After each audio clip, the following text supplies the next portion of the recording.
Sophie, are we ready? Are we good to go? Yeah, great. Okay, good morning, everyone. Really nice to see so many of you back here. And welcome to panel 6 on building alliances for a future beyond growth. I am Kalina Arabachieva, and I'm a researcher here at NTY.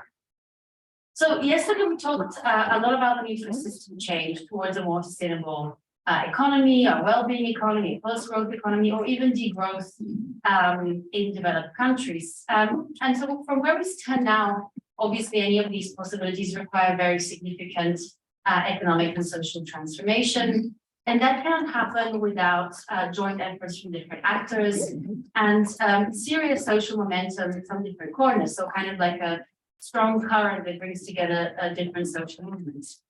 And we're already seeing, I think, even in this conference, the different movements are coming together to identify common goals and are recognizing that environmental and social objectives must go hand in hand in this so-called green transition. And in some ways, the term just transition has been simplifying in some ways.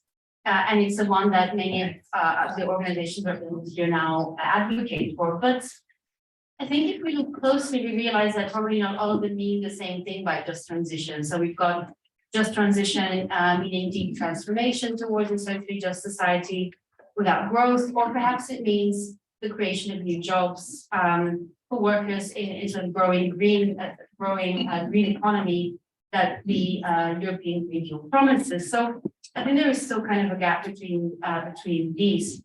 And so I think that even if we use the same words, and often we don't even do this, we don't even really do it, there is still much work to be done in terms of building, but also solidifying the alliances that are needed to bring about system change.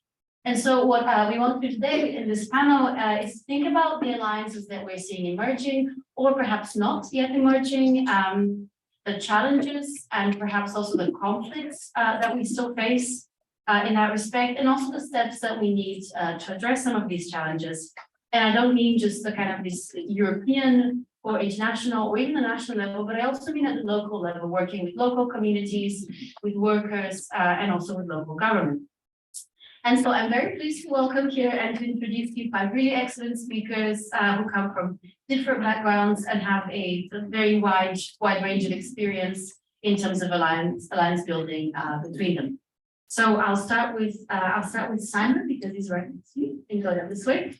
So Simon is the advocacy and movements lead at the Wellbeing Economy Alliance, and before this, he was the Oxfam regional director for Latin America and the Caribbean, and worked for Oxfam in Latin America for about 30 years, leading campaigns, programs, and humanitarian responses.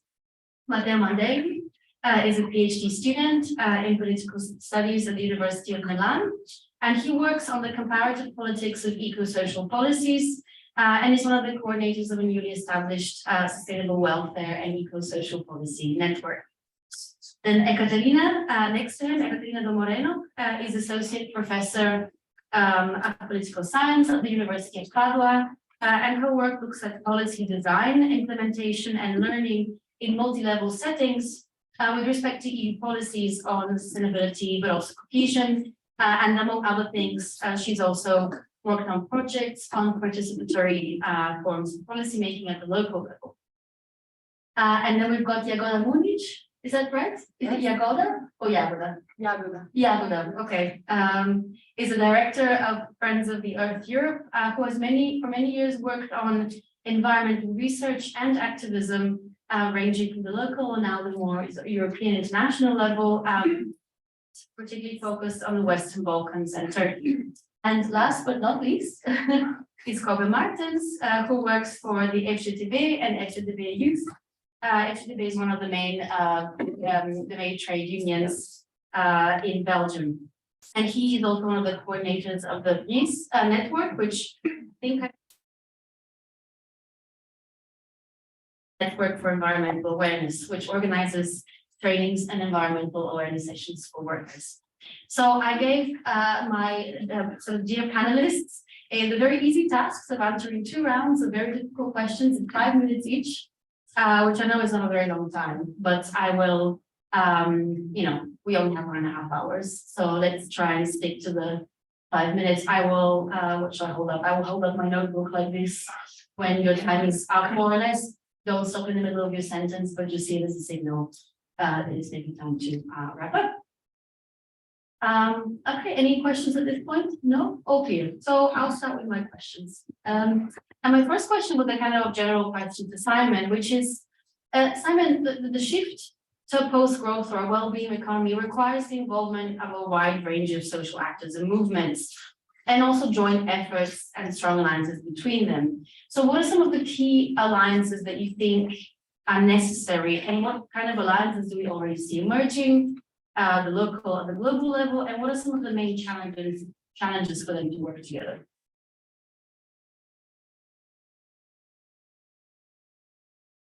Thanks, Karina, and great to be here. Good to see you all this morning.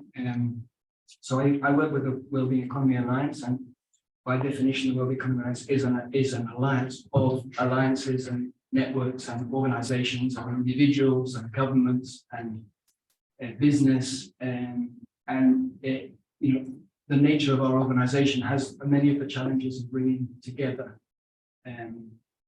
different types of movements and different types of power bases to bring about change. So I think we all struggle with this, and the panel today is, whereas yesterday was much more about the what, today is much more about how we get there. So quite a lot of consensus about well-being economy or post-growth or donut economy, but the challenge would seem to be around how we get there. And I should ask if the involvement of different types of movements is really important, but I think a better word is convergence. I think the idea of convergence of different movements is a really important idea. We can't take for granted that the transition will be a just, social, and environmentally sustainable transition. I think we can accept that a transition will be inevitable, but not necessarily that it will be just or socially and environmentally sustainable. So the power of movements to push for further and faster change, to hold governments, and in this case the European Union, to account, is going to be key. So I think the convergence across movements is really important. And I think we're also facing what a lot of people call a poly crisis, of interconnected, mutually reinforcing crises across the economies, socially, and of course the climate crisis. And the solutions are complex. So we really need kind of an intersection of movements as well. So it's not only convergence of movements, but the regional perspectives to bear on this. Obviously, across the spectrum of social and environmental issues, the environmental movement and the union movement are key, very obvious players in this. And I think we should welcome this event. The ETUI and the EEB in particular, but others involved in this event, in terms of trying to bring together those often extremes of the spectrum. So I lived in Brazil for many years, and the environmental movement and the unions were antagonistic players when it came to trying to achieve development in that case. So this convergence across the spectrum is really important, and across different sectors. Some of the important sectors, I think, in terms of who to bring about, how to bring about this change, would, I actually mentioned there's a wellbeing economy coalition emerging in Europe, and that's an important platform. And looking ahead at next year's conference, I think this is the process leading up to that. It's going to be an important process to align and produce this convergence.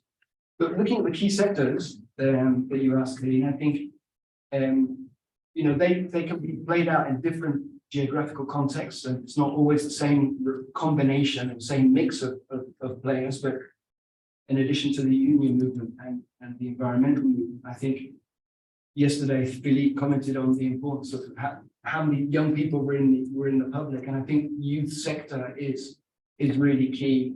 The future leaders the generation that's going to be worst impacted by the climate change. They have to be at the table and they have to be involved in it. There's even an argument for future generations to be involved in some way. And there's a future generations ambassador, ombudsman type role in Wales, for example, that has this role in ensuring that current policies are counted by future impacts. So youth would be another one. And more broadly, I think the outreach of groups that have a moral influence. So I'm thinking, yesterday we talked a lot about the importance of public services. The health sector more broadly, I think, is just a key sector, and health is a broad sector, but revaluing the health coming out of the pandemic, I think is a really important sector to bring around the table. The feminist movement, and both the health sector and the feminist movement in terms of how we put care at the center of what a well-being economy is, and how important public services and the idea of care is to a well-being economy. So I think those are some of the key sectors. Probably also faith groups that we don't always ally with, but given that in the West and the North we have become disconnected between each other and with nature, the spiritual connection I think is going to be an important part to bring to the table. So those are some of the sectors. I'll wait for the challenges in the next round. Yes. Thanks, Katie. Thank you so much. Thank you so much. So, of course, one of the things that the sort of two movements that has been key here are the labor movement and the environmental movement. So, turning sort of first to the labor movement, COVID.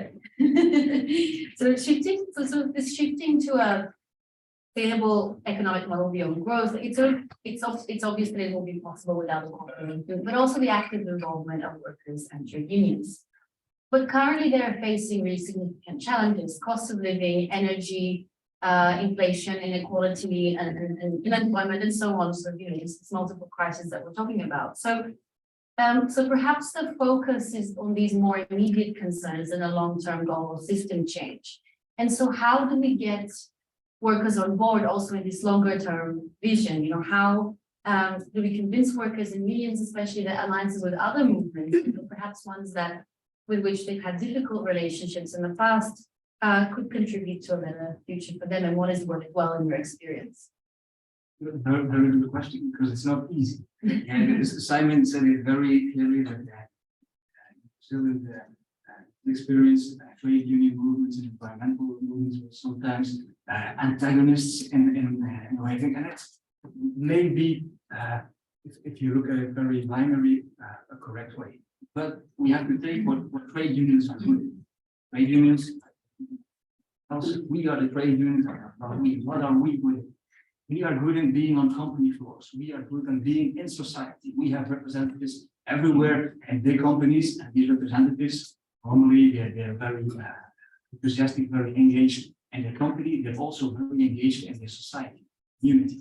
So the trade union movement, we are very present in society, in all layers of society, especially in working class societies. And what are we also doing is in organizing ourselves. We can organize ourselves, we can make very good meetings, we can also give training to ourselves, train ourselves. And I will give the example of maybe a way to build alliances that we practice here in Brussels. You said, Galina, I work for the network of inter-syndicate network for environmental consciousness, and it works really well. We can invite, like last November, we organized training. I had 25 people for 3 days in my building. I have 8 hours per day to feed these people, to feed these trade union representatives, a very critical way to thinking about environmental policies. It's a privilege. Normally, these people, I had like participants who work as a cleaning person, who were like these were Brussels people. I had people who were truck drivers. I had hotel personnel. I had nurses, people who normally would only be concerned or morally concerned with priorities, environmental issues would not be in the top end of what they think about.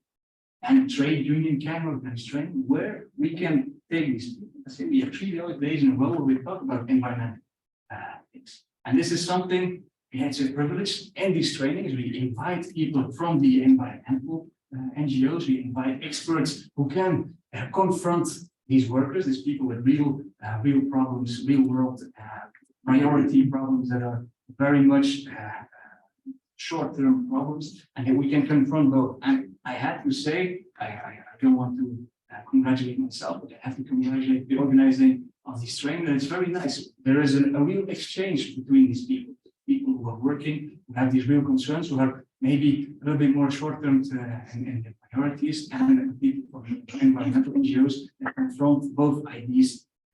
And I think that's a good way to have a constructive conversation where both sides learn from each other. It's very local level, it's very Brussels. But we also have a problem.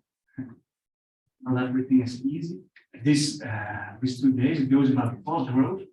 Past growth is something that our trade union has a little, how do you call it, difficulty way of thinking. Like growth and our way of thinking, social dialogue, always went through the negotiation of wage increases by taking a part of the growth of the company. If we go beyond, if we say there's no growth anymore, then we will. The cake is not getting bigger. How as working can claim a part of that? And that's something I don't have the answer for it, and that's something we're happy to construct together. How can we convince our trade union representatives and their companies that not growing as a company, not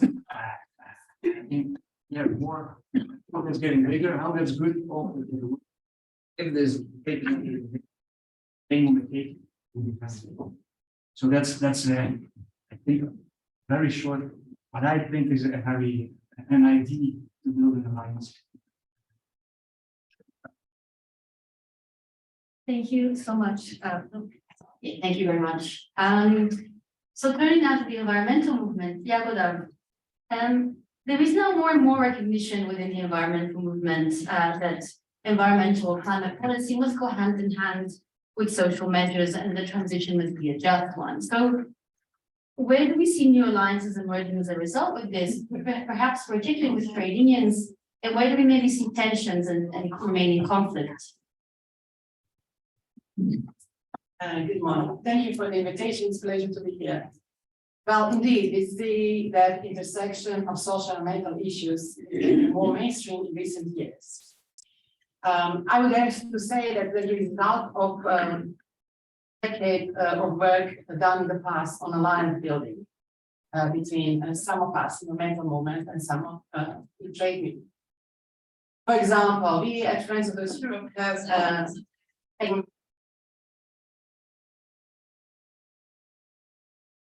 trade union.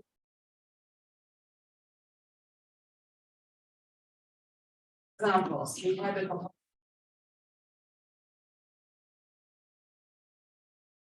and we have cooperated well and successfully on concrete campaigns across Europe, for example, against the Transatlantic Trade and Investment Partnership, TTIP. This continued to align towards the last EU Parliament elections in 2019 within the Europe We Want campaign, which contributed to the mainstreaming of the narrative on intersection social issues in the public debate. And one could say that this partially contributed to putting European Green Deal into European Commission's priorities. This year, energy crisis and dependency on Russian fossil fuels put the spotlight on energy poverty and the need to transition from fossil fuels. Work around just energy transition and energy poverty is a central issue for alliances among environmental movement and trade unions. For years, we worked well on this issue.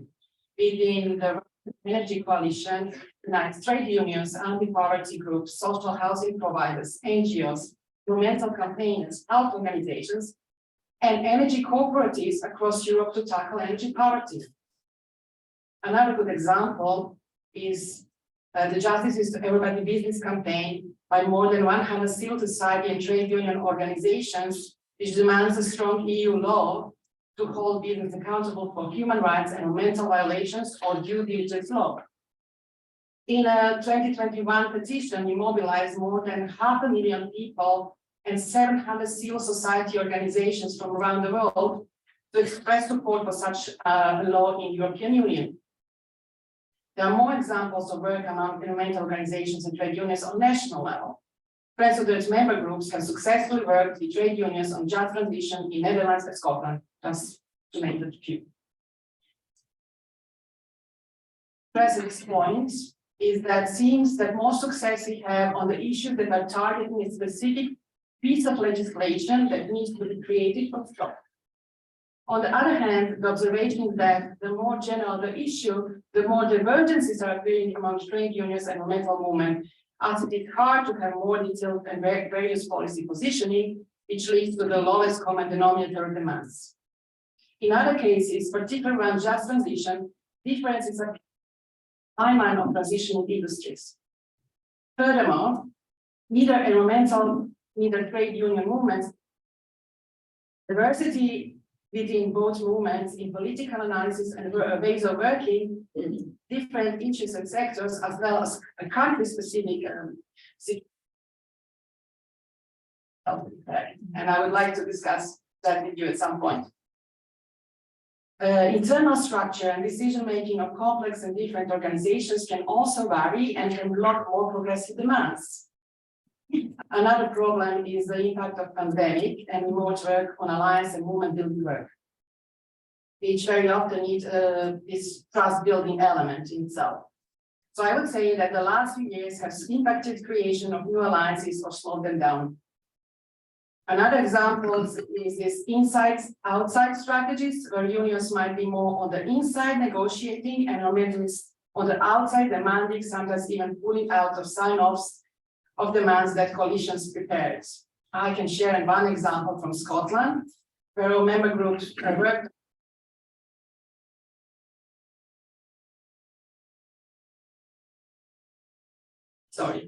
They developed 10 key points for transformative economic strategy, which can create well-being for all within environmental limits. Environmental and social justice groups were excluded from the process on the strategy development, while trade unions representative was on the official Scottish government advisory group. To sum up, we can and we should work well together, building on previous experiences. And I'll stop here because we will discuss more details later. Thank you.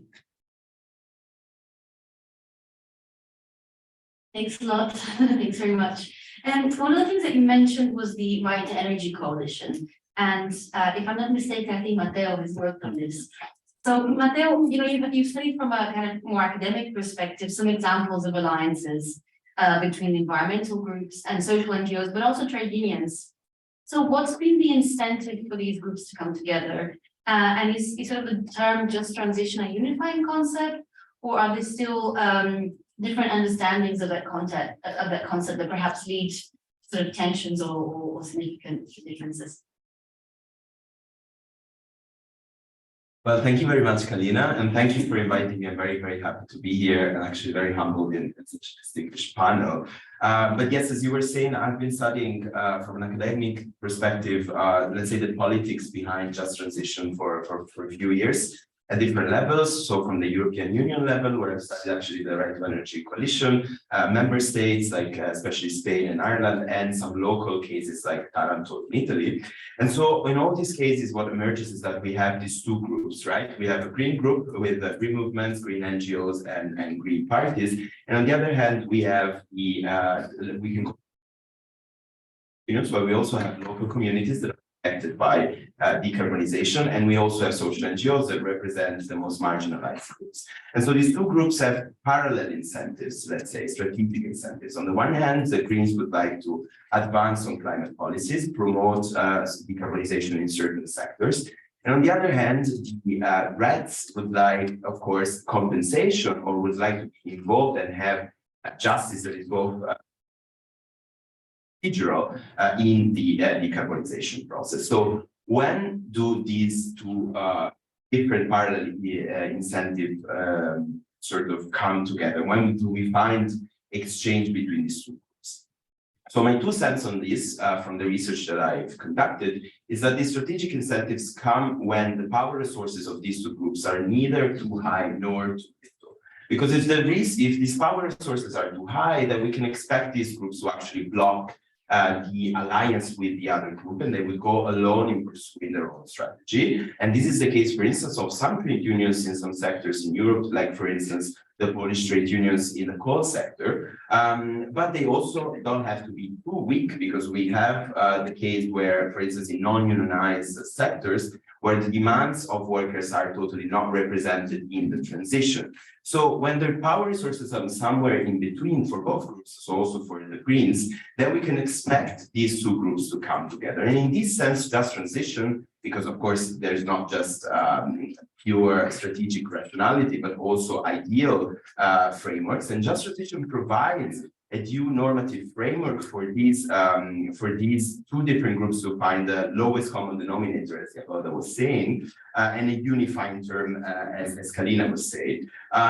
But the risk here is that just transition, because it's a lowest common denominator, can risk watering down the demands. So on the one hand, we have cases where just transition goes along with a deceleration of the decarbonization process. So think about Germany and the coal pact, where we find that now the deadline for coal phase out is 2038. So it's just transition, but very kind of delayed. And it can also water down the social demands, because we're only concentrating on few issues and not adopting a systemic view on this. And going to the main topic of this conference, so degrowth, these sort of common demands has also implications for our possibilities to achieve degrowth and to go beyond growth, to find alliances that actually are advocating beyond growth. Because just transition is sort of accompanied with a consensus type of policy making. And I tend to believe that if we want to actually radically transform what is an entrenched socioeconomic model like the growth model that we're actually having, a little bit of conflict might be useful. So just transition is more and more becoming, let's say, consensual, but I think that we have to find ways for these movements to come together and also be conflictual towards the current model. And maybe in the next, for the next question, I will say a little bit more on also the positive sides, because right now it all seems very catastrophic. But I do think we have ways in which we can overcome these obstacles. Thank you very much, Mata. That was really, really interesting also to see like the real study of these different instances. So my last question this first round, before I let the audience sort of also ask you some questions, is for Katerina. Katerina, so we talked about environmental and labor movement, but aside from those on which we are focused, what other actors or institutions are there in your experience, in your projects, that are key to sort of shifting change towards a more sustainable and socially just society? And in particular, so it'd be great if you could tell us a bit about that. Yeah, thank you. Thank you very much also for the invitation. It's a great pleasure to talk to you and to exchange views on these issues. I think, well, other questions were difficult, but mine is really challenging. I have been studying public policies, so my perspective on this is made of public policies, and as we all understand, it also came from the discussion of yesterday, that eco-social transition and it is all about policy making. So now we are setting somehow agenda, maybe for new policies, and this is where we are. So now we have a narrative, and we are trying to understand what can be the normative underpinnings and what would be new goals and new objectives. But when it comes to policies and new and other actors, so we have some stakeholders, like trade unions, we have representatives of environmental movements, so it is all clear with them. But what about public administrations and political institutions which need to pursue goals, actually? And here I build on what Matteo said.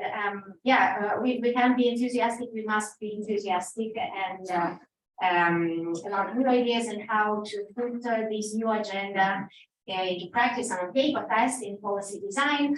But we need to take into account and also build on the previous experience. And I'm just looking back, well, 30 years ago, it wasn't 30 years ago when the sustainable development agenda came out. Nobody thought that it could combine environmental and social and economic objectives, and it happened.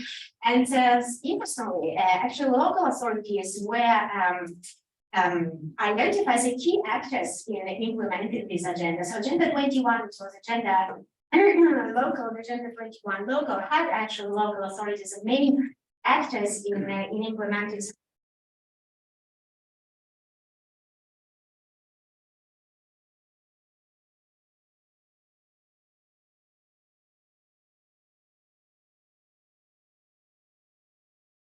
objectives.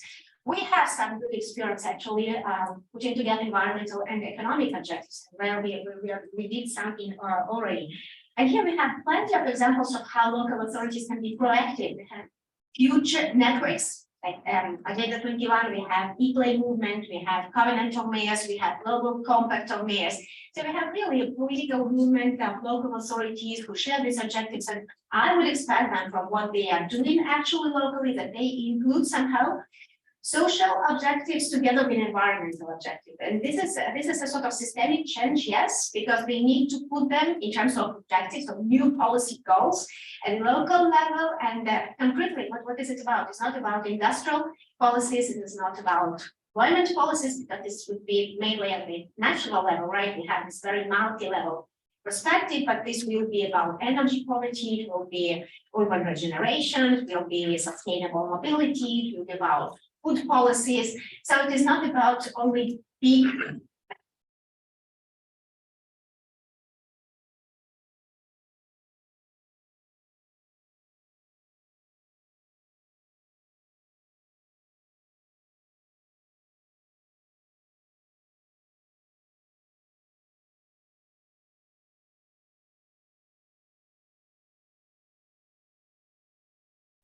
money on renewable energy, but we also need money for social assistance and services.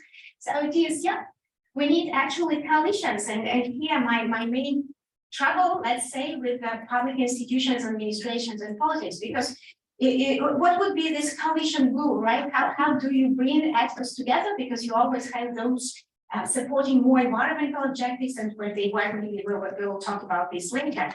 They will be very pro-environmental and support environmental objectives. And we have a normative, very solid normative framework of environmental policies.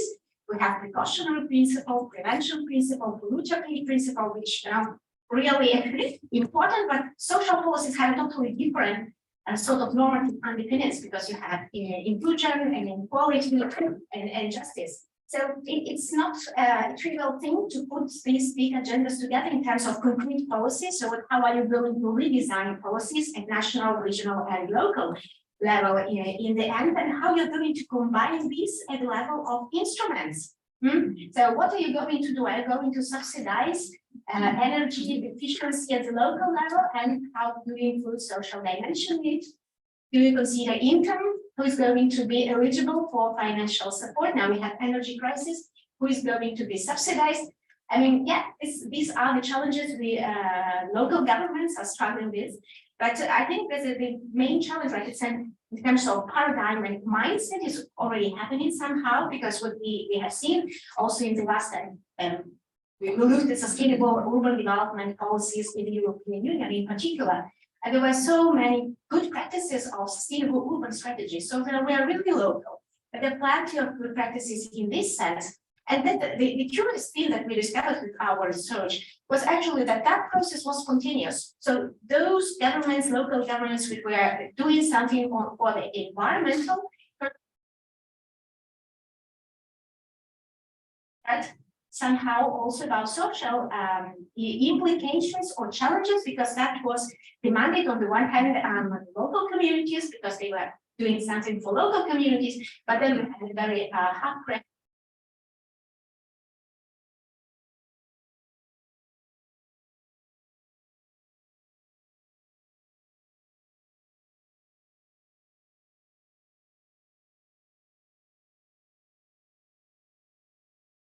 They have emergency in social and environmental terms will be pushing local governments, I think, which can become proactive also together with trade unions and environmental actors who already very strong vision, let's say, in social process.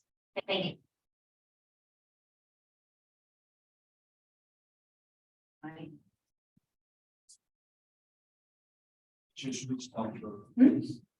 Oh, you have to speak? Ah, okay, now it's good. Thank you very much for this, to all of you. I have to apologize to the spectators online, but it seems like, I think for them to hear well, you have to speak kind of directly into the microphone. So just bear it in mind, obviously, we're here in the room, so we tended to look around the room, but it means they can't hear, so just bearing that in mind. So I'll open the floor for some questions for our speakers at this point. Is there anyone who'd like to ask a question or a comment, including from the other speakers? So if you want to respond to each other, also please do. We can leave about sort of 15 minutes for that before I ask you some more questions. Yes. Hey, I'm Sebastian from the Economics Foundation, and my question.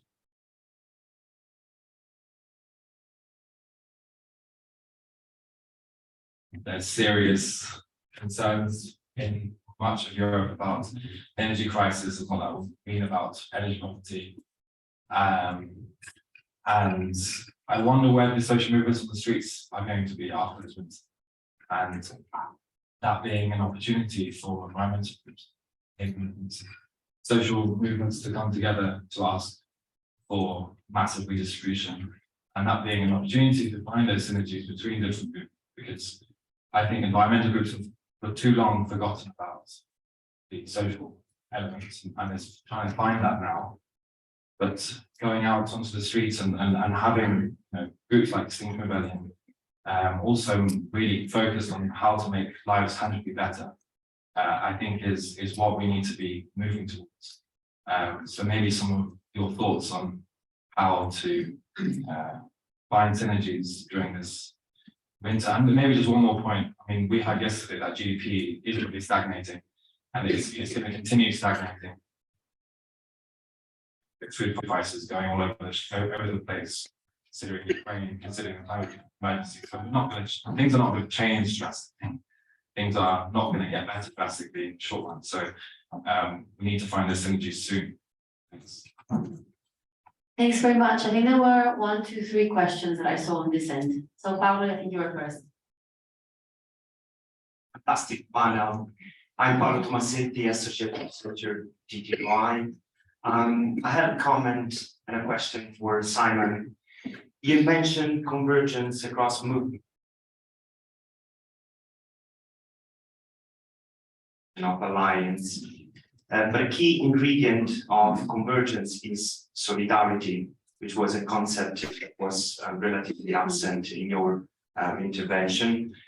Solidarity, if we want to look beyond the rhetoric, and solidarity involves self-limitation, sacrifice, renouncing, or at least rethinking each own immediate interest towards the achievement of a broader, more progressive interest. So my question is, thinking about the traditional narratives, goals, and claims of the different social movements, could you these claims that each movement should keep up, or at least deeply.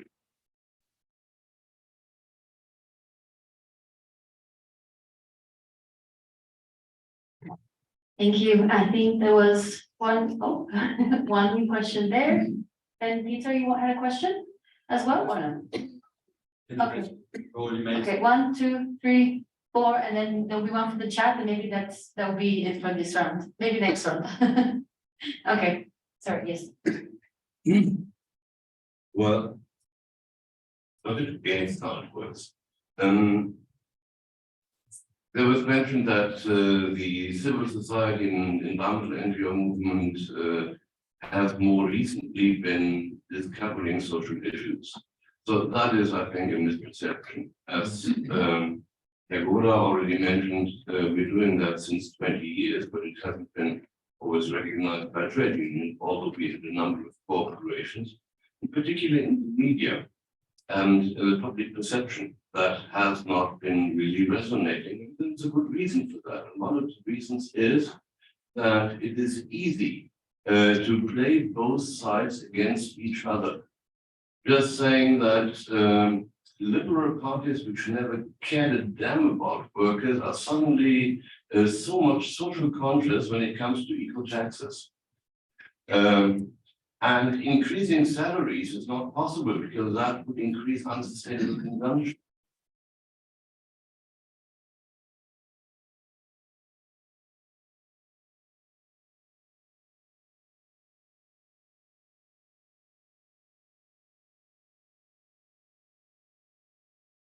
Are present in very many sectors of society. But if I compare the presence of environmental movements in the media to the presence of trade unions, the membership strength of trade unions, they are a minor role in the media landscape. On the other hand, I'm in the board of Friends of the Earth Germany Bund, which is an organization which has 2/3 members, which is more than the combined party membership of our 3 government parties. It's small compared to some trade unions, but that's something I'd love to remind our government from time to time. In this respect, we have joint strength we can bring into a coalition, but the collaboration and the discussion must be a kind of a permanent one to detect when joint action is necessary to reject these kinds of attacks from the right-hand side. So that is the political dimension. I have one second point to make. It is not that we have to advocate for post-growth or beyond growth. It is there, it has happened, we're in the middle of it. And that means that the cake will be shrinking everywhere. And that means that we will have significant distribution conflicts between capital, labor, and public services and public tasks. And there we have to find a joint position because usually environmental NGOs are advocating more money for the public tasks, for the common good, for things like that. Whereas trade unions must defend the labor side. We must find a joint position on that, and it must also be going against a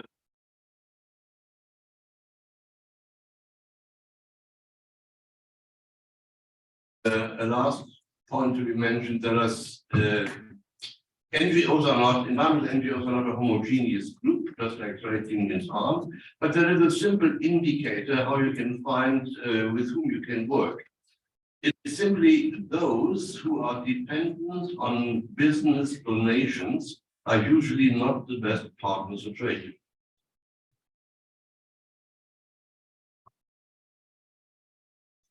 Thank you very much, Peter and Willie, and then, yeah.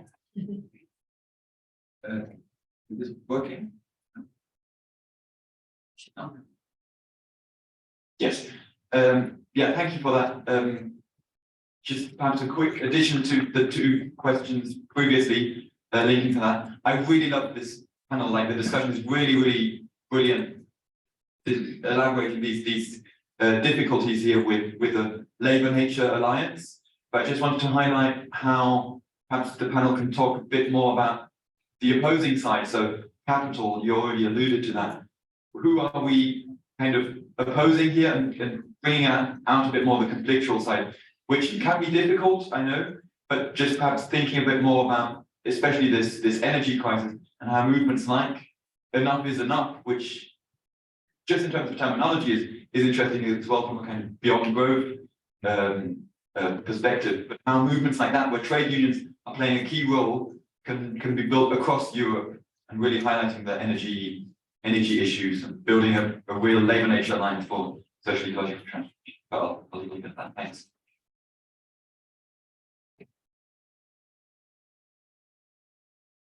Yeah, Bridget, like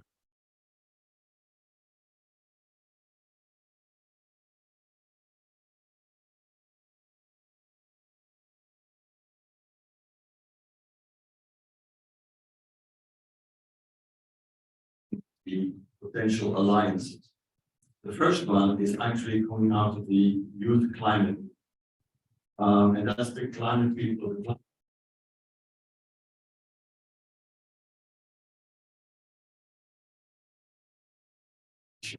And they do things like, you know, what, in the museum, the rebellion. I've heard not make alliances will be in big trouble because the radicalized anymore is going to be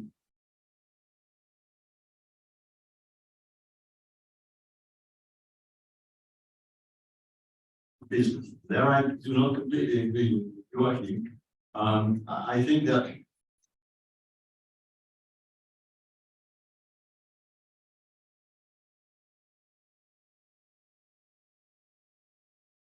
capitalism and the industrial system that they have been depending for a long time. So we need to get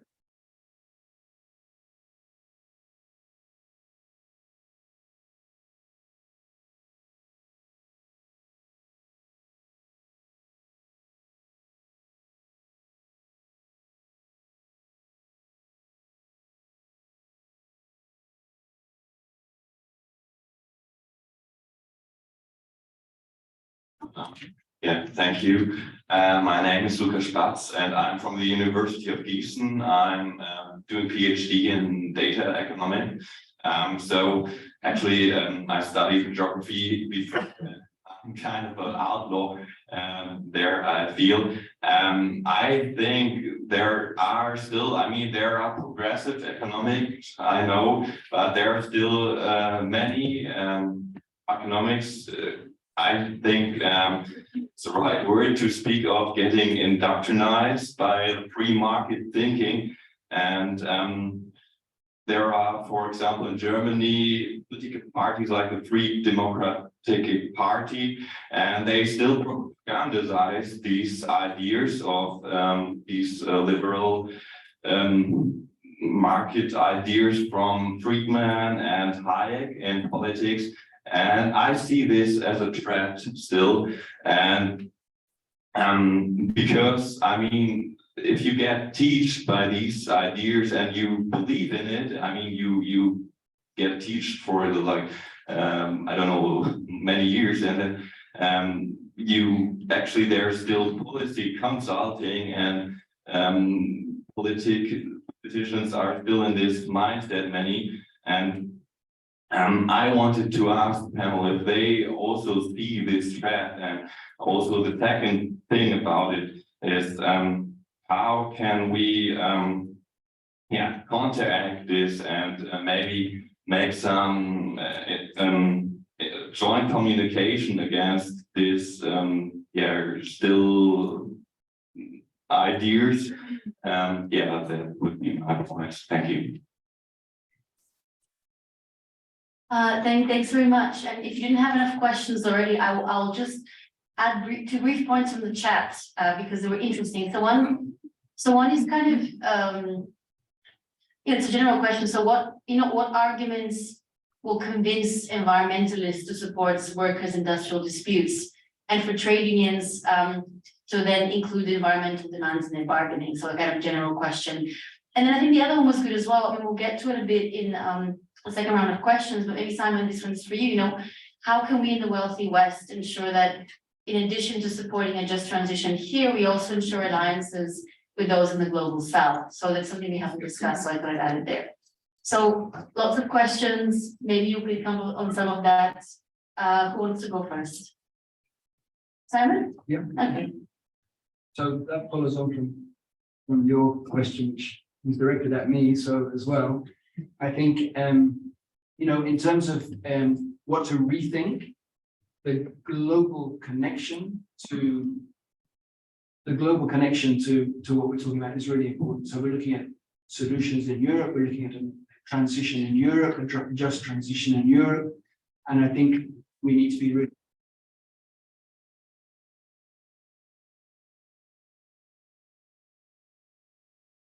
impact on other territories. So I spent my working life in Latin America, and the exponential demands for nickel, for lithium, actually coming from water scarce regions of Bolivia and Argentina and Chile can be devastating. And so we need to be very careful about going down the rabbit holes of false solutions. And, so when I talk to my colleagues in Latin America, they say, well, we don't need more electric cars. Electric cars are to save the car industry, not to make a just transition that's sustainable. So, and research now is actually saying that there are not enough resources, not enough mineral resources actually to power the transition to renewables that we're talking about. So I think that's one thing that needs to be rethought, and we need to look at Europe in the global perspective and develop, I think, alliances with others that are also talking about degrowth, post-growth, well-being, economy for life. So I think that's one important thing. And the other, in terms of what to give up, I think I look at all of the web pages of many of the organizations, and it starts off with the phrase "about us," and then it goes on to sort of join us, and then it goes on to don't. And when in Wellbeing Economy Alliance, we see ourselves much more at the service of the wider movement. And how can we be at the service of others? And this came out in the union movement yesterday. It's not about our sector, it's about the role that the union movement plays much more broadly and strategically in bringing about transition. And that connection to a wider movement, I think, is really important in terms of convergence. Thank you very much, Simon. Yeah, again, apologies to those listening to us online. I think we have to speak really close to the microphone for them to hear. So if you can reach it, let me know. Yes. Who'd like to let's go for Jagoda. Thank you. No, okay, thank you. Thank you. I hope that those online can hear me too. Well, I think we opened the other panel that I was talking about that we need. Maybe a few points. Coming from this left flank of, let's say, environmental movement, yeah, we combine objectives too, social, environmental, and then, for example, when we are proposing solutions, we combine the two. And indeed, then we kind of mainstream also that narrative in the, let's say, other parts of environmental movement. And sometimes our campaigners kind of because when others taking over all subjects, so actually it's a success. So we are mainstreaming some of this convergence, let's say this way. So I think that can be continued.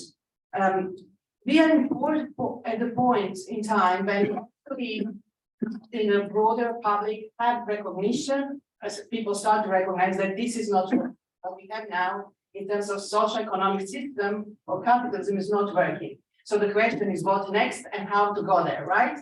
And then, of course, we have to shrink our consumption within environmental. The question is how we do that. So you can do that in a like more than decades ago, or maybe even before, with green economy and now Green Deal that is based on growth. And you basically then also privatize sectors or services or put them within economy to have this growth, right? So that's a kind of neoliberal answer to that. Of course, that's not good enough for two reasons, because in the end of the day, it's not bringing the consumption down. And second is it's completely excluding the social element of it, and actually poorest are paying the transition to maybe more greener society. So this didn't work. And then we have kind of something like now, the European Green Deal, which is still based on growth, but is incorporating some of the social elements. And they said, okay, where the money is coming from? Money is coming from market mechanism. Like we will do some kind of policy measures. We will shift here and there. We will put some, money to alleviate the poverty, but that will not be enough money, and it will also exclude people who are above poverty limit, but let's say worker class or even middle class who will actually have less. So the third point is kind of redistribution. And basically, getting funding from or targeting the rich. So I think that's the point when we are discussing what kind of solutions are bringing. And it's super hard to define the solution. There is also generational element to it. I'm glad that it was brought here because what I see that the newer generation is maybe more radical in narrative. I see that also even in Eastern Europe, where I'm from Croatia originally, and I see a huge shift in narrative about capitalism since the first crisis in 2008. So now, I mean, we should not forget the impact of, like changes in 80s and 90s, how we actually in one contra-revolution, if I may say this in my personal name, over last 30 years, how we actually don't have narrative that is alternative to the system, right? And we are now in point of time to create that narrative. It's super hard and super exciting at the same time. So I would like to explore that before, but maybe on another panel. And I'll stop here. Thank you. Thank you very much, Matteo, I think you wanted, and Kobe, and Evelyn. Okay. Yeah, I'll also try to speak very close to the mic. So I just wanted to pick up on a couple of points. The first was probably raised online, and it was about the arguments that can convince the two movements to come together. And I think here really there is an incentive for both, because sometimes green movements are seeking political support, which the unions can actually provide them with. And on the other hand, of course, unions and local communities are seeking for economic support. So in a way, this creates as mutual incentives for these movements to come together. And the second point that I would like to address is the one raised by Willie about let's say that we're already somehow beyond neoliberalism, if I understood you correctly, or yesterday Philippe also said that we've won the cultural war. So what I think is interesting here is that, yes, we might have won the cultural war, meaning that there are more and more people that are right now critical towards capitalism and towards economic growth.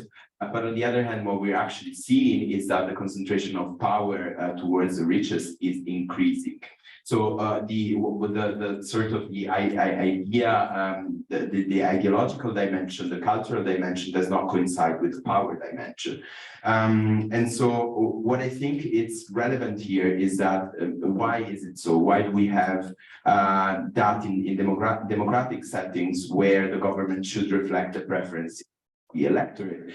And again, my 2 cents on this, and I'm looking at my country, I'm from Italy, and we right now have a government who on the socio-economic side is taking away the minimum income with a welfare chauvinism approach, is putting forward the flat tax to favor the capital interests. But on the other hand, is also supported by a huge share of the, I wouldn't say working class, but let's say lower bourgeoisie class. Why is it so? Because the cultural war right now is also on migrants, is also on LGBT rights, is also on those type of issues. So you convince the lower classes with these arguments, while your policies, socioeconomic policies, are in favor of the richest. And so what I think we should bring in this discussion is intersectionality, in order to also fight that other, let's say, the others with these arguments.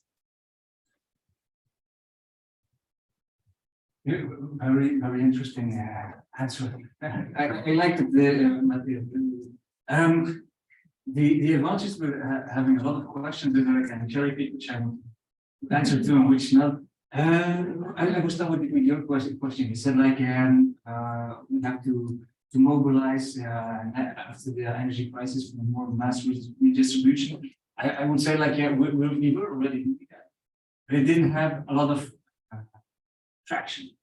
Now the energy crisis, it's like a momentum, it's an opportunity to put those two together. So in my experience, I'm always talking about my Brussels as a trade unionist experience that like the last concentrations of militants, concentrations of trade unionists and strikers were very, very had a lot of traction. were a lot of people in the street, and people were very angry, very angry constructively, violently. There was a momentum, there was an opportunity to make it, and I hope that we can have an action plan that goes beyond the energy crisis, that goes beyond the short-term problems, so we can have a real fight for mass distribution. Where were the young people? Was the question, where is the alliance with the young people? I like the idea, and I would like to link them with the problem within power and the democracy that is not defending the interests of the working people. Actually, I think in a good democratic society, there are two kinds of democracies. There's a political democracy and there's a social democracy. You have political elections and you have social elections.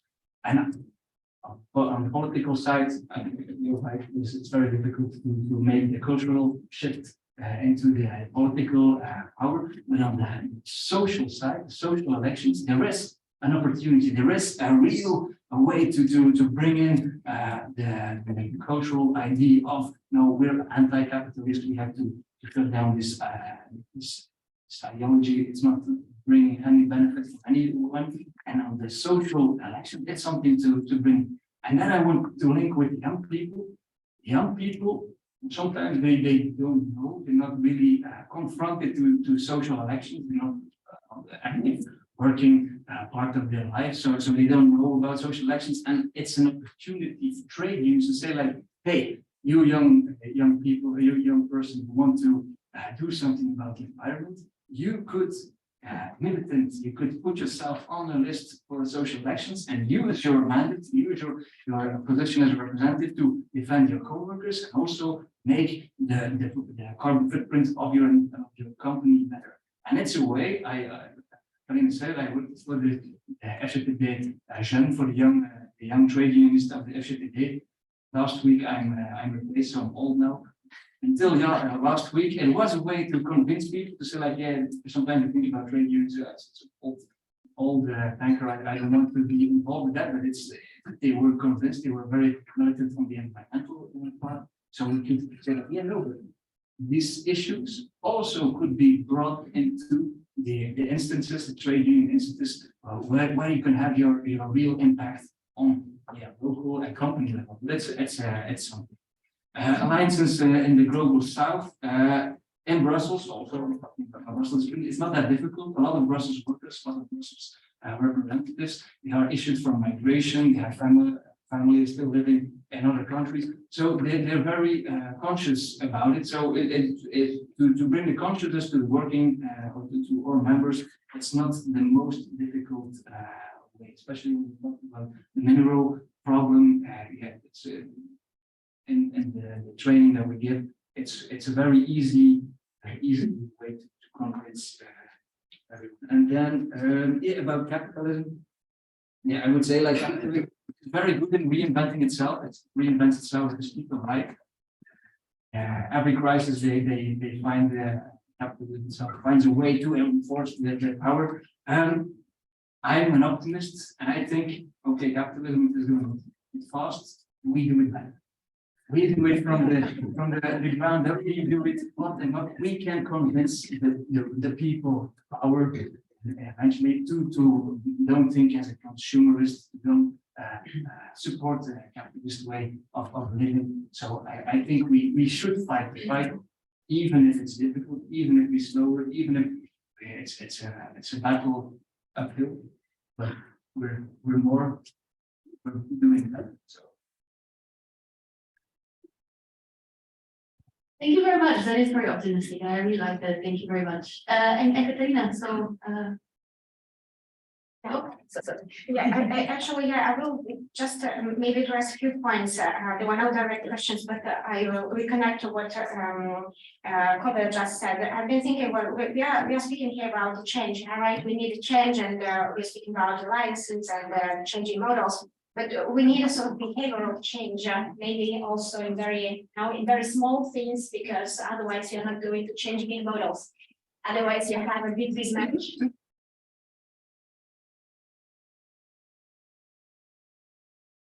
these changes meaningful. So I'm just wondering, going back to democracy, how much leverage these collective actors have actually in civil societies and individuals. And speaking about young people, maybe education may be a good element to look at. It's not only about struggles and going to the streets, it's also about awareness and understanding where you are and where you're going to go in the existing models and your new system of values and interests you share and the things that you do in your community. Maybe a very short remark on what business is doing. I mean, we studied a little bit what companies think and how they move. I don't know whether we're aware about big corporation. It's a big movement of enterprises working on ecological and environmental and social responsibility. So it's again this twofold perspective which business actors take. Maybe not that much because it's something more than 6,000, but only in this corporation. There are many examples of green business taking also social responsibility. And the same way they'll also value local authorities. I'm convinced, I mean, local authorities are not speaking for themselves or doing instruments like energy, sustainable energy plans. What sustainable energy plans are about? They're about social housing, they're about energy renewables, they are about energy efficiency in the building sector. So there are so many connections between public authorities and business, local business, actually, where you see a small, and it's sort of an incremental change. It's not huge change that you see immediately, but it's really, yeah, something is moving. And here, this north-south, thank you very much for raising this point. Actually, the movements of local authorities that we have are global. We have European, let's say, headquarters and offices, but equal movement and global compact of mayors, which are mainly climate oriented, but climate means environment, energy, and more social issues. So this is how maybe also the contact between global south and global north maybe somehow at least negotiated, because local authorities within these organizations work together. So maybe that horizontal coordination and dialogue also for social perspective. Yeah, that's it. Thank you so much to all of you, and also for the great questions from the audience. I think it's been a really great discussion, and I think we have about, because we started a bit late, so we have about 25 minutes. So I will ask you my second round of questions, which I think are kind of, I think there's lots of elements already there that have been addressed, but they're kind of more to crystallize some of what's being said. And I'm going to ask the speakers if they can just, shorten what you want to say, but just a few minutes. And then if we have time, I'll take some more questions. And so the same question for Jagoda and for Koven.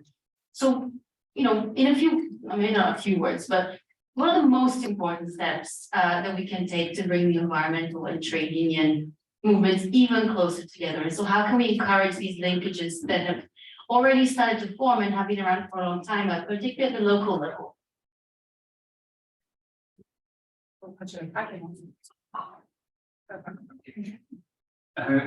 I already had a very good question.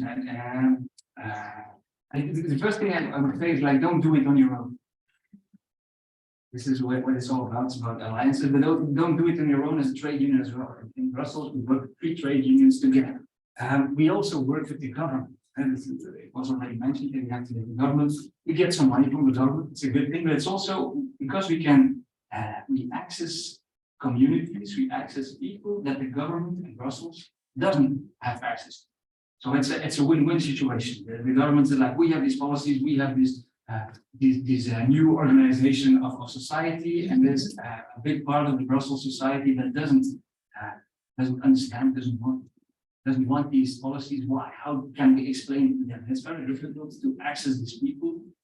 Trade, we are on the ground floor, we are in the society, we have the opinion leaders in the society, they are sometimes member of us. So we give those two parts of personal society access to each other, so they can exchange on a constructive way.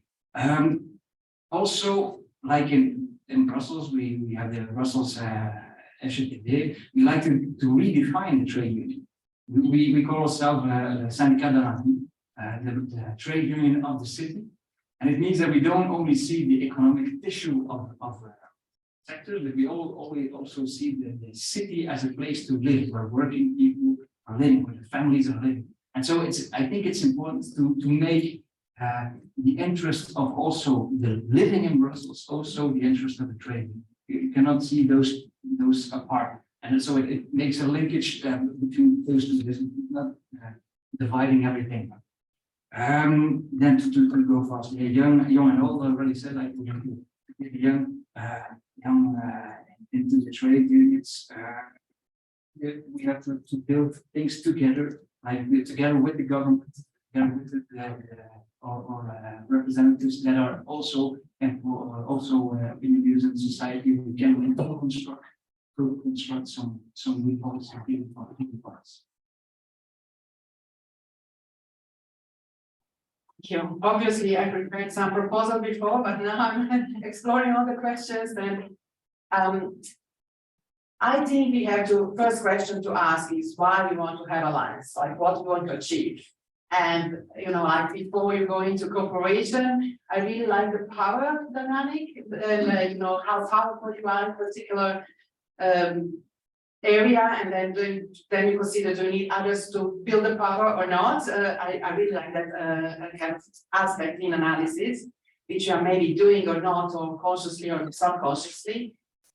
As I noticed earlier, tactical alliances are easier to build. So I would propose in areas where there is no existing cooperation and relationship, you start small and grow big, and then you start focus and grow wide. So that would be my proposal, particularly local level. So first, kind of find a topic of common interest, find a converging point, do something on it, campaign together. So that's the best way to develop relationship, to work together, something on issue and winning.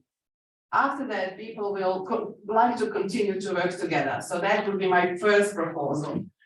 And then in parallel with that, create spaces for debating on convergence and elaborating, spreading it out, learn from each other. I think we have to exchange ideas in a very open-minded way.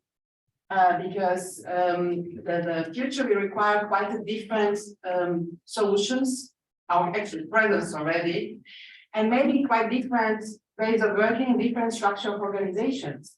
So I think we have to be open and kind of also challenge each other and ourselves, like are we fit for the purpose?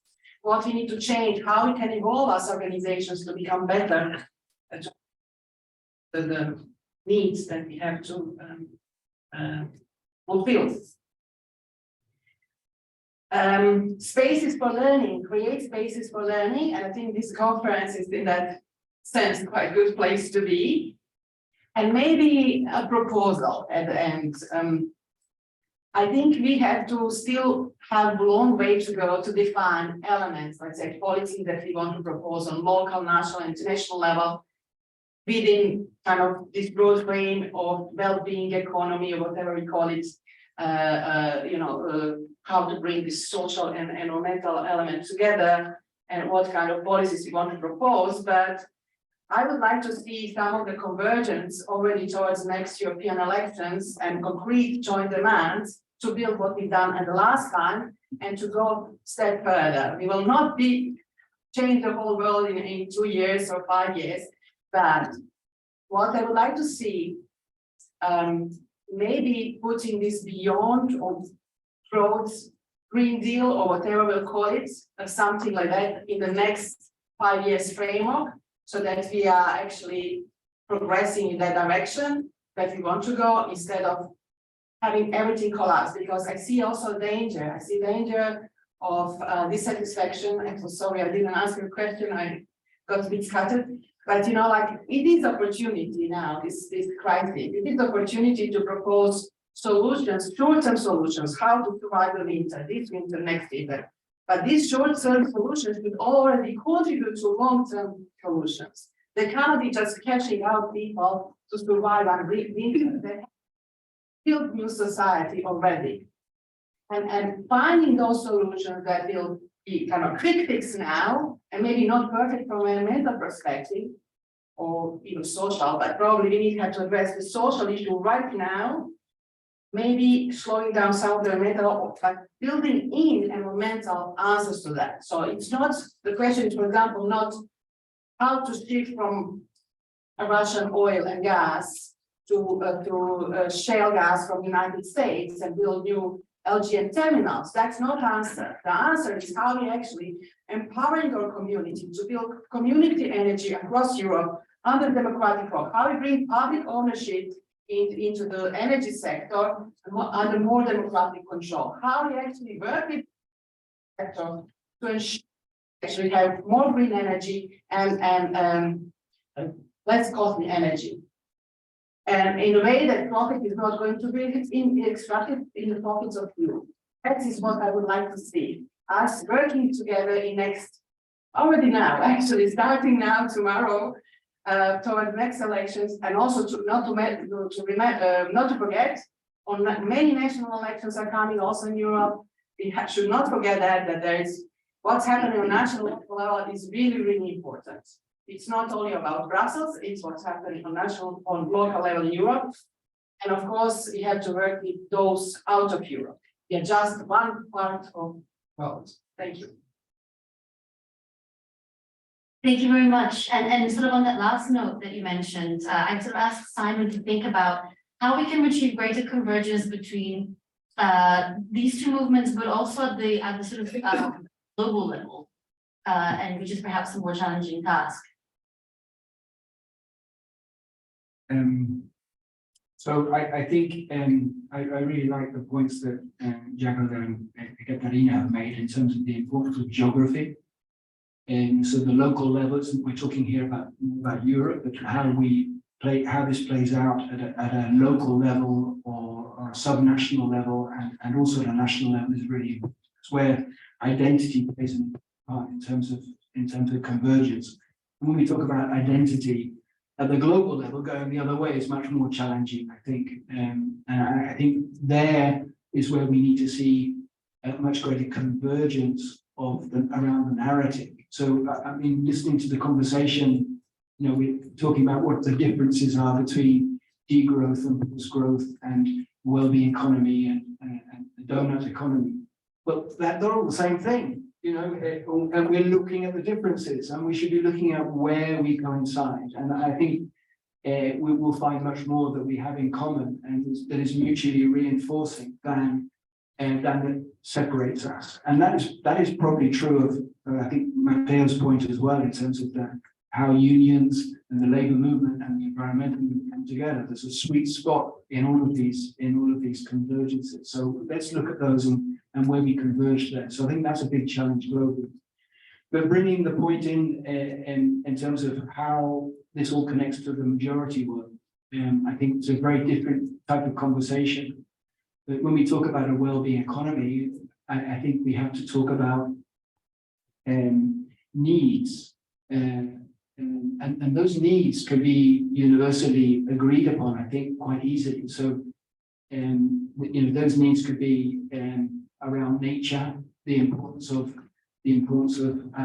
how the economy works to cherish, protect, and regenerate nature.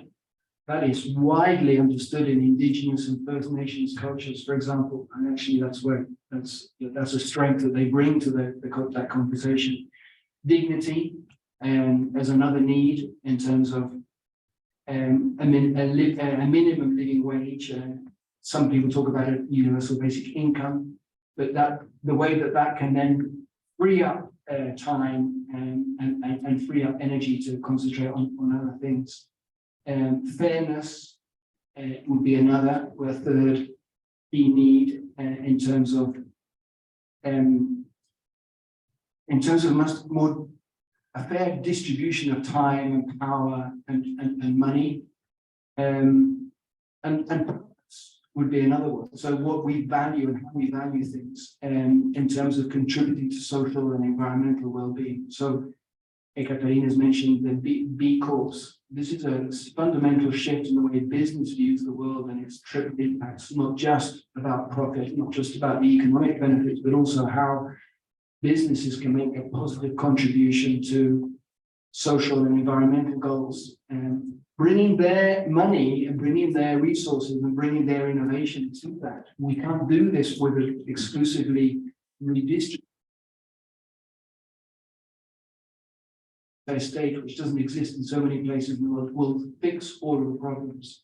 That's not going to happen. So, the purpose there, and participation is another key need that's come up in that. So I think these, in terms of the power of people in controlling and having a different type of ownership of the economy, participating in this vision of what a well-being economy is and how to get there. So I think these are some of the needs that could be universally accepted. And when we start talking a language that's more universal, I think then we can be better more globally. Maybe we need to start talking about this in terms that are also more unifying, like capitalist, colonial, patriarchal, and a well-being economy is all of those. So I think we should see it like that. Thanks very much, Simon. So we have about 10 minutes. So I will ask my final question for Matteo and Ekaterina, but if you could keep it relatively brief, because I feel like there's sort of burning questions in the chat and there's burning questions in the room. So we have a bit of time for those. So basically my question was, taking all of this on board, how can we also ensure that these alliances translate into genuine eco-social policies and not policies developed in silos into social and ecological, but genuine eco-social policies. So I don't know which one wants to take it first. All right. Well, yes, I'll try to be super brief. So, the short answer to this is that I think that when a demand for just transition arises in the society, it's relatively easy for the government to adopt it. Because, and this was an insight from an interview I did recently, somebody told me the opposite of just transition is unjust transition. Who would report that? Nobody. You find right-wing governments in Europe that have endorsed the just transition narrative. But the issue here is really, again, the type of just transition that we want. We want a strong just transition, and we want this to sort of be more also radical and happen quickly. And so for this to happen and for the demands, the actual demands, the content of these demands to be translated into policies, we need, I think, democracy. We need a new eco-social contract, as we've heard a lot in these days. Which is very difficult right now. It's very unfeasible right now because changes in democracies, in Europe at least, happen incrementally, whereas we really would need a radical change right now. And it's also undesirable in this moment because the governments have too much power, so we can lead to a just transition that is very technocratic and undemocratic. So I feel like until now, I've only said negative things. So I'm trying to be optimistic right now and try to identify which are the elements that can bring us, beyond these constraints. And I think these elements are two. The first one is we need institutions for participations, for increasing this type of participation. And I'm bringing the insights from two cases that I've studied closely, which are Ireland and Spain. In general, in social sciences, we distinguish two types of participation within policymaking. So we have the pluralist model and the neo-corporatist model. And I know, like social scientists, we're known for creating crazy words for common sense phenomena, but basically these two models. The first model entails the participation of a wide array of actors in policymaking, so it's a pluralist model. Many actors are free to compete to influence policymaking, and it also entails direct democracy. So Ireland is a good case because we have here a citizens' assembly. We have a strong power of bottom-up environmental movements, and these really managed to get an impact on the political agenda. The other model is the neo-corporatist model, where a few selected number of actors have actually access to policy making. And so normally we're talking about businesses and trade unions. But I think that both of these models should be reinvented, or rather we should take the positive from both models, because we need, first of all, a huge number of actors, which is what happens with a pluralist model. But we also need the voices of these actors to be institutionalized. We need formalized structures for which the voice of these actors is then translated into policies, for the governments to actually have binding rules that oblige them to hear what the stakeholders and societies are saying. And the second element is individual action. So and clearly here, if we want to have a ruptural change that is non-incremental, we need for everybody to do their part. We need action, we need new ideas, and we need to make them concrete. And I think this has been said by several people. And I think political entrepreneurship is also a key element in these just transition stories that we really can see. And also in these two cases, it was really the role of members of the parties, especially female members of the parties, that had a climate sensibility and a social sensibility, that were going to unions, that were going to the environmental movements, and then pushing for this agenda within the broader party. And on this note, on entrepreneurship and on action, I would just like to point to the initiative that we are doing at the research level. We just founded this network that is called Sustainable Welfare and Eco-Social Policy. It's a network of scholars in the welfare studies, in ecological economics, that are trying to sort of break the silos that are also present in academia between those that study social issues and those that study environmental issues. So we're trying to bring these words together, and also to break the silos between academia and the rest of the world. Somebody was saying before, we don't need to talk anymore, we need to do concrete stuff. I think we can do both, and I think we can actually build a bridge between action and sort of debates or ideas. And so this network is a tiny attempt to do this, but if anyone is interested in joining it, we'll be happy to have you. Thank you. Yes. Now, very quickly, it's really a summary, and I will add something maybe very annoying part and technical part, because things like democracy and entrepreneurship and politics and all that high narratives, high politics are very interesting. But as I mentioned, I think that local level actually is nothing new under the sun, because they already have many initiatives, and they just need, and speaking about probably thinking about local governments and administrations. The main challenge, I think, is actually somehow overcoming boundaries, and these are boundaries not only between eco-social, because if you think that we have environmental and social domains, let's say, that are actually cross-sectoral. We talked a lot yesterday, we were speaking about industrial policies, and we say, yes, we have building sector, we have transport sector. So if we divide into sectors, it's just an unlimited number of sectors that we may have in mind. So the main challenge, I think, for public institutions at political level and administrative level is actually to map the challenges across different sectors, which are related to the social dimension and to the environmental dimension. And it's really tricky. And speaking in terms of instruments and policies and all this annoying and bureaucratic stuff, it's really difficult, because when you have to decide where to put money, and if our cake is already small, so in terms of public investments, it's a good thing. But in terms of instruments, we already have a lot. What I said, we have plans for sustainable energy, which can incorporate the social dimension, and there are some social policies which can start looking at least at the environmental challenges and risks and taking them seriously. Because when we think about biodiversity, forests, and water use and waste use, we have an implicit social dimension, but it is not in the policies yet. On the other hand, when we have poverty, employment, and other political and social policies, we do not think about possible costs and risks in environmental terms. So this is not trivial. I mean, it's really difficult to think about these changes, but I don't think we can have like a radical change from today and tomorrow. So, well, tomorrow is a new day and we have very nice social world and policies. I mean, it's a very technical, annoying, and difficult exercise because you do not only need to reconcile conflicts, which naturally come from social and environmental.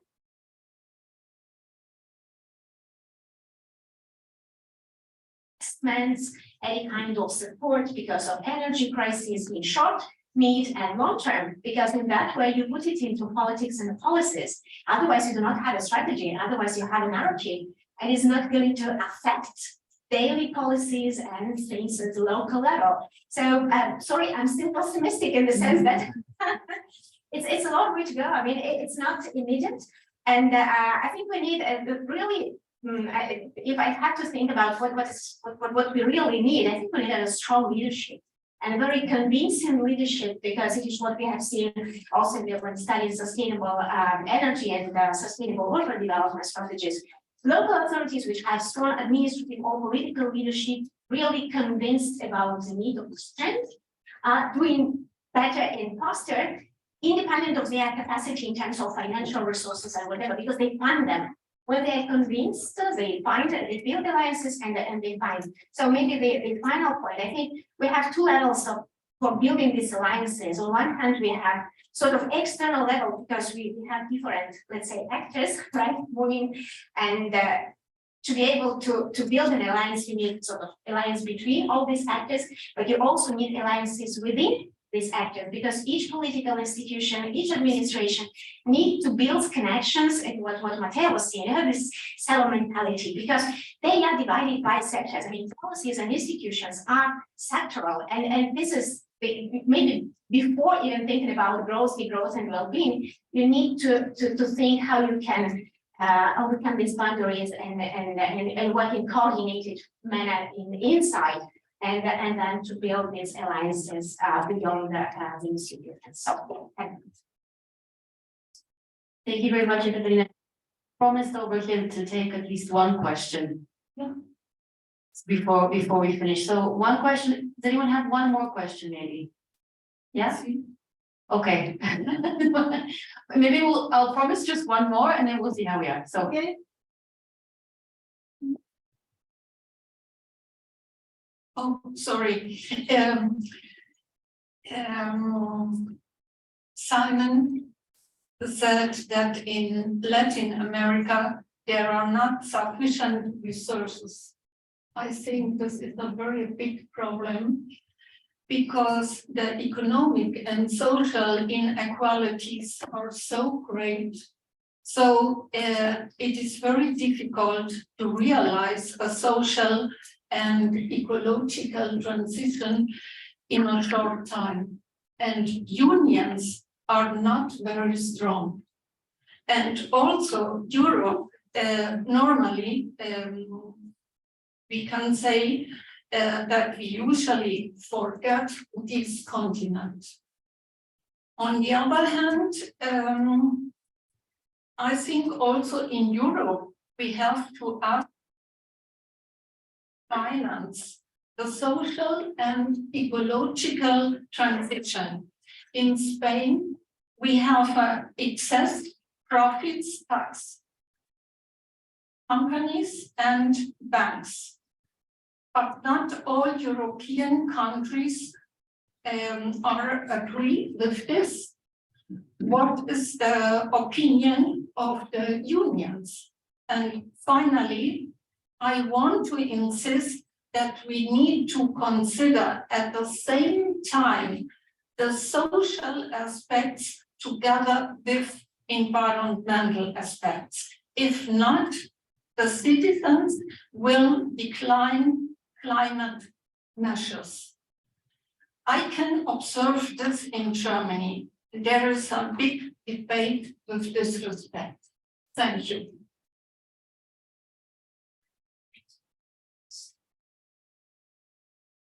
Thank you. My name is Boom. I'm an activist with Youth for Climate, the Belgian branch of Fridays for the Future. And I've got a few small remarks and a question on what Matteo said earlier on. I think as we are looking at climate breakdown, biodiversity collapse, and so forth, there will also be a lot more conflicts arising all over the globe. And so to the list that Simon already stated, I think we should also add the peace movements. I think they are a very important coalition as we are building alliances. Then following on what Matteo said, so you were describing how we have this broad spectrum of red groups, basically, that they want compensation, involvement in the measures taken, and they are fighting for a certain interest, and that interest conflicts with the interests of the group that they're working against, the employees versus employers. And then you're stating about the green group, and they also have a certain interest, or you're describing it as they want decarbonization. And I'd like to disagree with that framework, because I feel like as a member of the climate movement that we're speaking in the interest of everyone, that neither the employers, neither businesses, neither employees will have any future if we tip our tipping points beyond any possibility to get them back. So that's kind of the question for me that's missing, is how do we convince, a bit like Simon was saying, this universal interest of taking climate action and taking ecological action, because it's not just in the interest of the trade unions, it's not just in the interest of the green movements, it's in the interest of every single living being alive here, including the millionaires, the billionaires, the politicians, the business owners.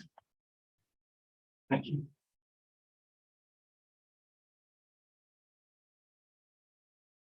It's not working. Oh, never mind, never mind. Thanks very much. I'm actually looking at the time. It's already 11:15. I thought maybe You said, it's already 11:15. Can I just jump super Very, quickly on, very, super quickly? and it's written on your slide, then you can. yeah, sorry, it's 11:15, so it's yeah, we'll just very quick. Yes. Just on the interest, yes, I agree with you. The constellation of interest and the constituency behind certain organization is not as, let's say, as clear and as structured as it used to be. So I, of course, agree that of the fact that green movements and green NGOs do represent different population categories. Of course, that's it. And I also agree with the fact that the interest of, tackling climate change is in the interest of everybody. But the point was just that interest in policy making and in politics, interest are channeled to kinds of organized organization, which you are also part of. And so in that sense, the demands that you represent are the interest of your constituency, which is a broad constituency, I'm sure, but it's also the way in which interests are channeled in the political sphere. So it's not necessarily that the two are conflictual, it's just that the different organizations bring forward different demands in the political arena. It was just a very descriptive and non-normative statement. Thank you. Thanks, Matteo. And I think are we ready for coffee? Yeah, I think yeah. Thank you so much to the panelists.